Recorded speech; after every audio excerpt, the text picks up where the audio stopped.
ನಮಸ್ಕಾರ ಪ್ರಿಯ ವೀಕ್ಷಕರೇ, DD super ನ್ಯೂಸ್ಗೆ ಸ್ವಾಗತ. ಅಥಣಿ ತಾಲೂಕಿನ ತೆಲಸಂಗ ಗ್ರಾಮದಲ್ಲಿ ಪ್ರತಿ ವರ್ಷದಂತೆ ಈ ವರ್ಷವೂ ಕೂಡ ದಿನಾಂಕ 27/4/2025ರಂದು ಬೆಳಿಗ್ಗೆ ದುರ್ಗಾದೇವಿಯ ರುದ್ರ ಅಭಿಷೇಕ ಮಾಡಲಾಯಿತು. ನಂತರ ಊರಿನ ಪ್ರಮುಖ ಬೀದಿಗಳಲ್ಲಿ ದೇವಿಯ ಪಲ್ಲಕ್ಕಿಯ ಮೆರವಣಿಗೆ ಅತಿ ವಿಜೃಂಭಣೆಯಿಂದ ಆಚರಿಸಲಾಯಿತು.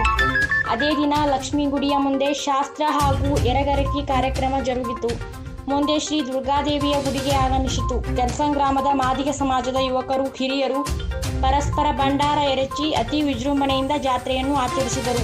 ಗ್ರಾಮ ಪಂಚಾಯತ್ ಸದಸ್ಯರಾದ ಸಿದ್ನಿಂಗ್ ಮಾದರ್, ಸೋಮಣ್ಣ, ಹನುಮಂತ್, ದುಂಡಪ್ಪ, ಯುವಕರಾದ ಉಮೇಶ್ ಸೂರ್ಯವಂಶಿ, ಸುನೀಲ್, ಅನಿಲ್, ಶ್ರವಣ್ ಸೂರ್ಯವಂಶಿ, ಸಂಜು, ಸುಶಾಂತ್, ಸುಧೀರ್, ದುರ್ಗೇಶ್, ರಾಘವೇಂದ್ರ, ಸಚಿನ್, ಮಹೇಶ್ ಸೂರ್ಯವಂಶಿ, ವಿನೋದ್ ಮಾದರ್ ಹಾಗೂ ಗ್ರಾಮದ ಹಿರಿಯರು ಉಪಸ್ಥಿತರಿದ್ದರು.